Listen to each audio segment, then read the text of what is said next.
Okay, I want to thank you all for making it to another meeting of the Santa Barbara Real Estate Investors Association. We are here at the Marriott, Santa Barbara Goleta Marriott, and this is the last meeting for the year, 2019, so thank you very much for making it. And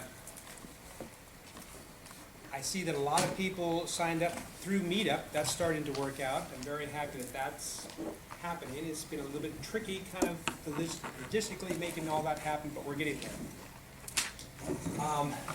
Long version, short version, everything we do, as you can see, my son Michael here is doing the videos. Let's give him a little hand here. Hey, Michael! So he's doing the videos for YouTube. Everything that we do on all these meetings, we video, we put it up on YouTube so that at least I can go back and go, gee, I was there and I just didn't get it. I have to watch this 3 or 4 more times so I can understand what they said and what happened, you know. It does make a big difference. It's a real good resource for going back, kind of slowing things down, looking at what happened, and giving you a little guide to keep moving on. So, there's years of information there. Live your dreams. That's kind of my thing that I keep putting out there in my head and other people's head. Live your dreams. If you remember when you were a child and it was Christmas time and you were laying there in bed at night and you were thinking about what was going to happen the next day, you were real clear on what was going to happen. You know, you saw it, you knew it, and you couldn't wait to get there. And then when the morning came, you woke up and it was like, oh boy, I can't wait to get out there and just, you know, unpack those packages and see what happens. This is kind of like living your dream. When you get excited, you know what you're going to do the next day, you wake up and you go, man, I'm going to go out there and kind of open up these things that I've been planning on and make them all happen. That's really kind of what living your dreams means. It gets your energy going, it gets your excitement going, and you know, it's something that we give up as we get older because we think that, oh, we can't really have our dreams. We can. So that's what we're here for, is to figure out, okay, so what are some of our dreams and how do we make this happen? We are here at the Marriott. This is the room that we are in. And we've got a little bit of networking we've already done that goes from 1 to about 1:30. So we're on track with that. We probably will have some more people show up. We had about almost 40 people RSVP. And, you know, sometimes they all show up, sometimes they don't, but the main thing is it's all going on video, so whoever doesn't show up can still get access to it. And for the people that live way far away and can't make it to meetings, even better for them. I'm glad you're watching it on YouTube. We will continue to put more up there for you. So, what are we going to be covering, or what am I going to be covering here in the next 30 minutes? Which is only from about 1:30 to 2. I'll talk a little bit about wholesaling, which is one of my business, C Corp, Earned Income, NHB LLC, which is National Home Buyers LLC. That's investment income where we have rental properties, and you're getting investment from those, or passive income. REI Pro, there is some handouts there back on my desk in the very back there, which look like this, so you want to grab some of these. This is going to help you for wholesaling. It's got lots of information. And actually we have Abraham who's here. Abraham, you've looked at REI Pro. Do you want to say just a little bit about what you've seen with that program? Yeah, you'd be able to see properties that need or maintenance or foreclosed or need help being prevented foreclosed all around the country. Exactly. And how about videos? Is there a lot of videos on there to watch to kind of help train you on what to do?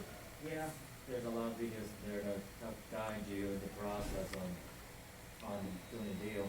So there's some real good educational information. I didn't make it, but I'm just kind of using it to help people move forward with their desire to learn how to do this business. Normally, if you go to them directly, it's about, I think, $1,300 a year. If you go through me, you're really paying for my time to work with me, not for the product. But I give you access to it, and it's about $600 a year, something like that. Okay?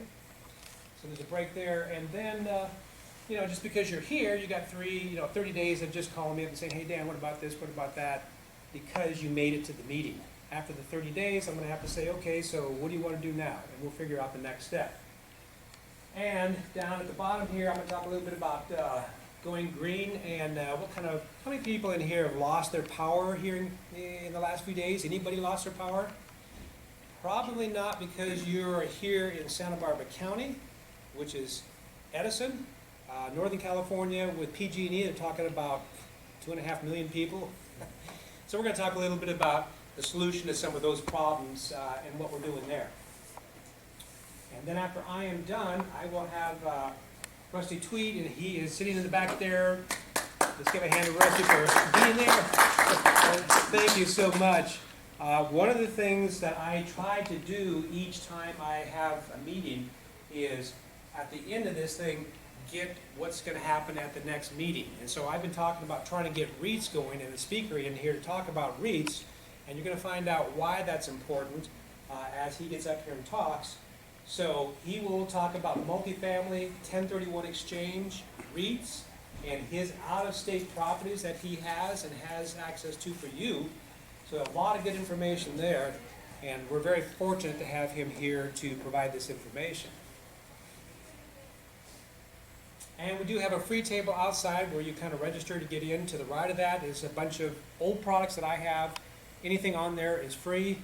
Michael says don't leave what on the free table? Oh, like your wallet or your phone or anything. It's Don't just leave the your free wallet or table. phone Don't on do that it. table because it's free.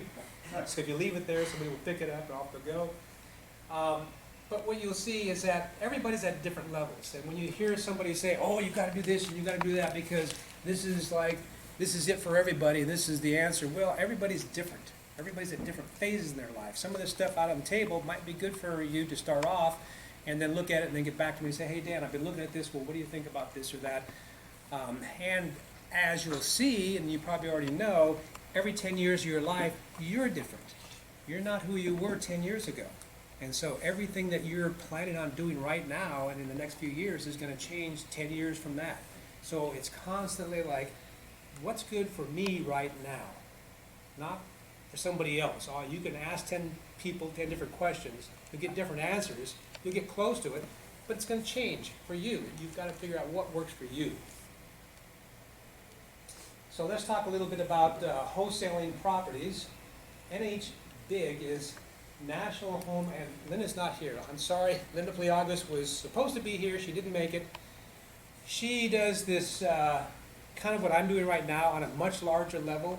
We were just down in Los Angeles with about, oh geez, I don't know. I think there was 50 vendors and maybe 300 people. I got videos up there on my website of talking to the different vendors. So she's really good. She inspired me to get out of Bob's Pizza because we were doing these videos and all you could hear in the background was, Bob, your pizza's ready. And I kind of went, yeah, maybe this needs to be a little bit more professional. So she helped me kind of move on. In any case, let's talk a little bit about wholesaling. Businesses. NH Big Inc. is a C Corp for wholesaling and creating earned income. So tax-wise, I've got two different entities for doing my businesses. One is a earned income business, which is NH Big Inc., and the other is NHB LLC, which is National Home Buyers LLC, and that's the investment side. So there are two different tax structures of how to do business, and one of the reasons that I did that is because if you were doing wholesaling down here in an LLC, and you did a lot of it, they could come in, the federal government, the tax people, whatever, could come in and say, hey, look, you aren't doing this properly, and we're going to shut you down, and you're going to lose some money on your IRAs, and you're going to lose a lot of tax things, and we're going to fine you. And, you know, this isn't a big deal, and you're not going to hear a lot of people having this problem because usually people do it at such a low level, they don't even get flagged by the IRS, and so they get away with it for years.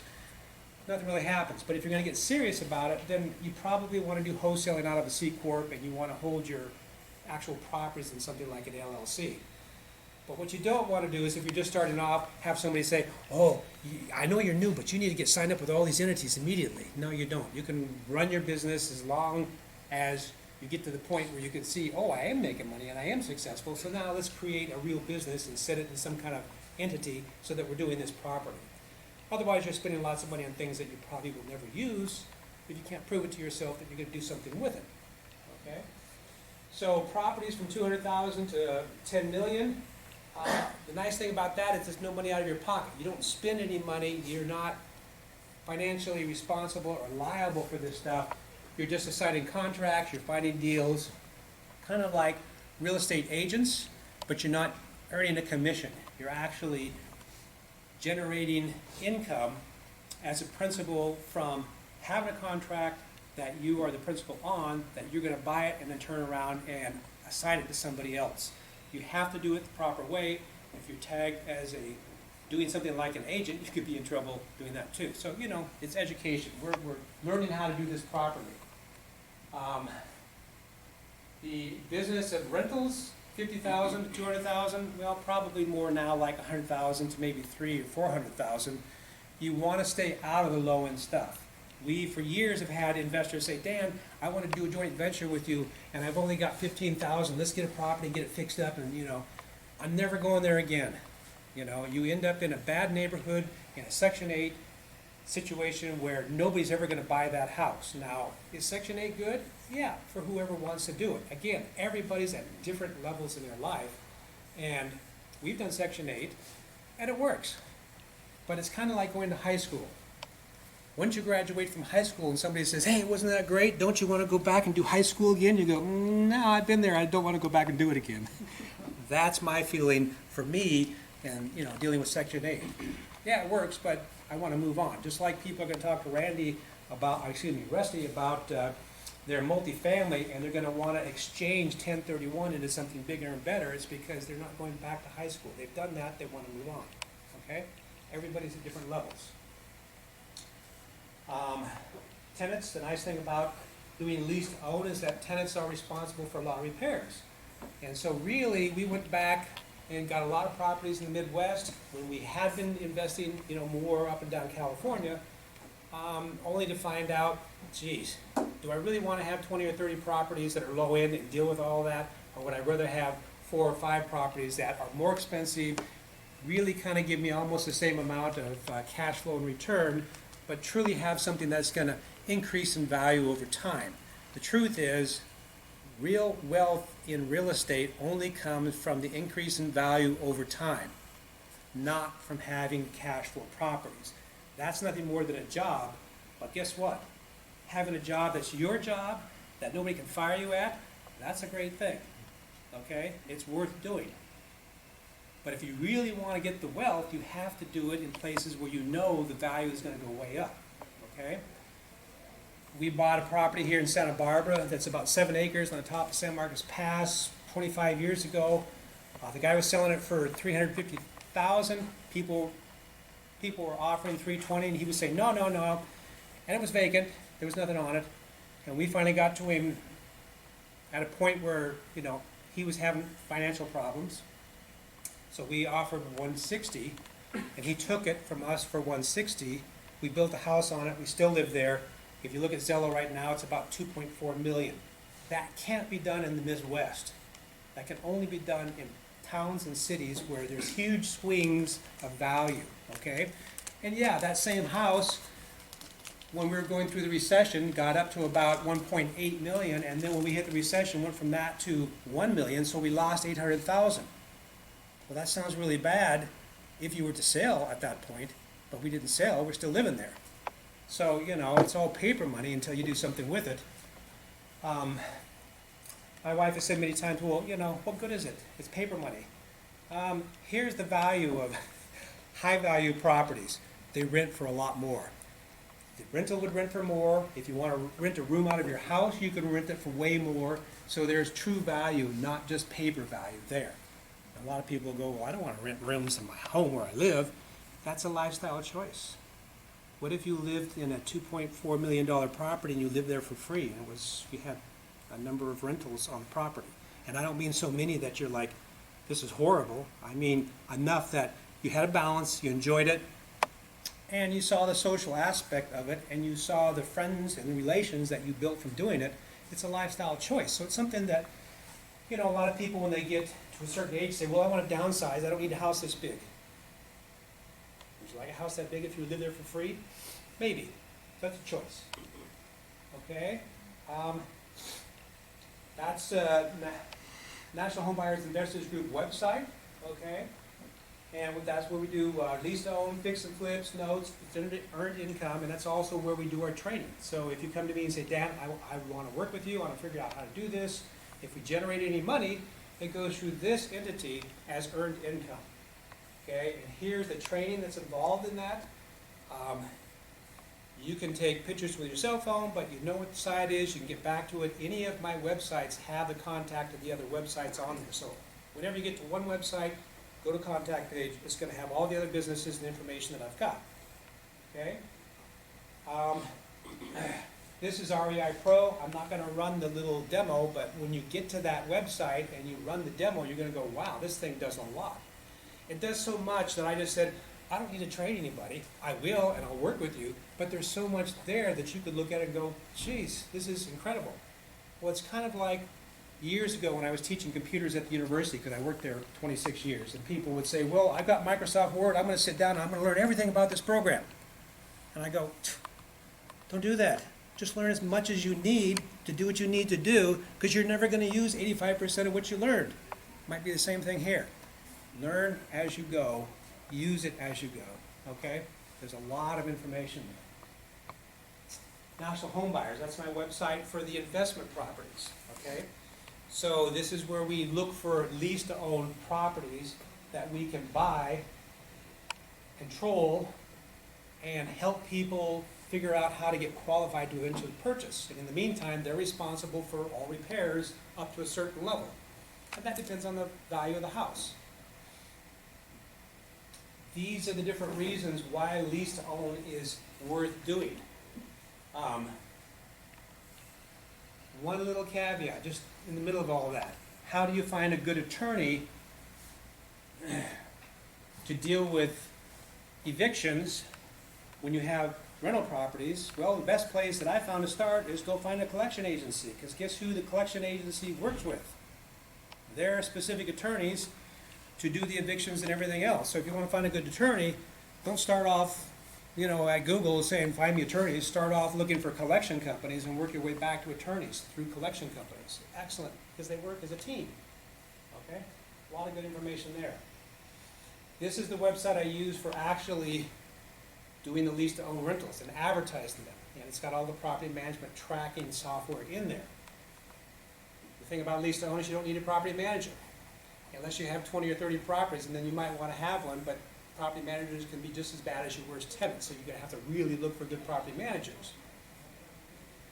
We have a business, Santa Barbara Computing Services. As I came out of the university, I retained that.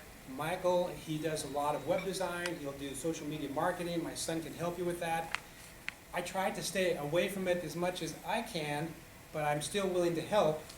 I can always tell when I'm avoiding my comfort or getting out of my comfort zone and I want to go hide back into my comfort zone.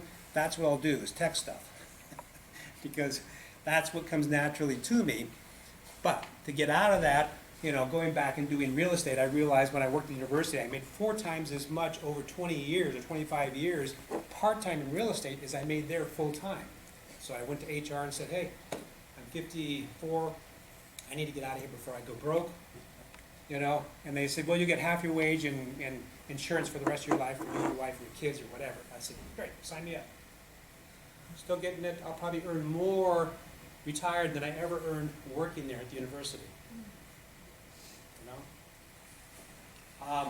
Personal power project. Now we're going to talk just a little bit about the problems that we're having with all these fires in California and all these power outages, which here aren't really feeling that much of because you're with Edison. Edison isn't as big as PG&E. There are more people in California on PG&E by far than there are Edison. We're on Edison. We're up there on the pass, San Marcos Pass. Our power goes out 4 times a month. 2 times they warn us and say it's going to go out. The other 3 or 4 times it's like, bink, it's gone. We were there last night sitting at the table, Michael and my wife and I and I don't know who else, and we were ragging on the power problems in Edison, and all of a sudden, blink, off went the lights, and we went, ugh! They got us again, So, this is a problem that's not going to get better soon. It's a problem that's going to get worse as we move down the road. I'm actually an affiliate with Tesla, okay? So if you were to buy solar, a car, batteries, anything, if you go through me, you get a discount. Yeah, I make something too, and it doesn't really matter if you go through me, because it's not that much I'm gonna make, it's probably not that much of a discount that you're gonna make, but you can do that if you wanna work with me, we can do that, okay?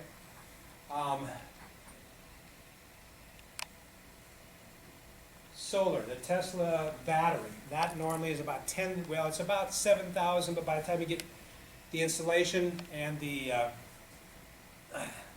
whatever is needed to get it working, it's another $2,000 to $4,000. So you're really looking at about 10 to 12. PG&E, they said 500,000. Well, this morning it was 2.5 million. Why is this problem going to get worse?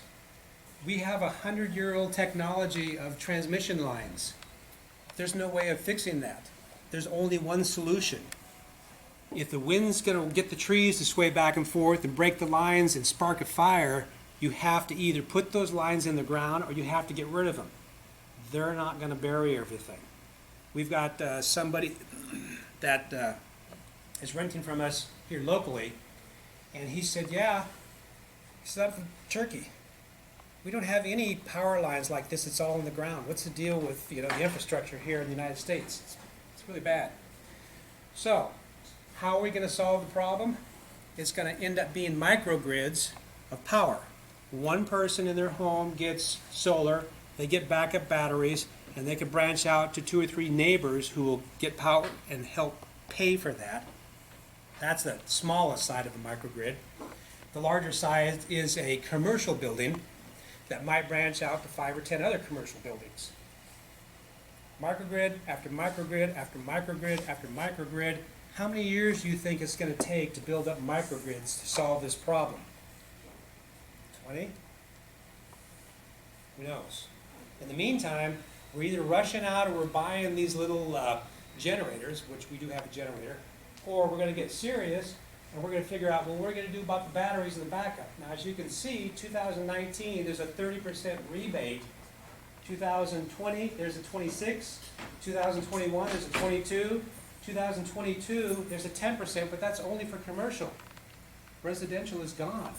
You want to get solar, you want to get backup batteries, there's going to be no rebates here real soon. It's all going to be gone.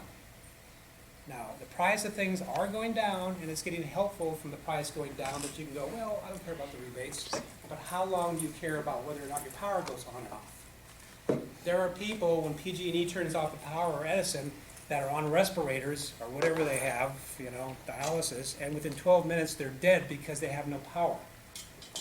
This is how serious this problem is getting here in California.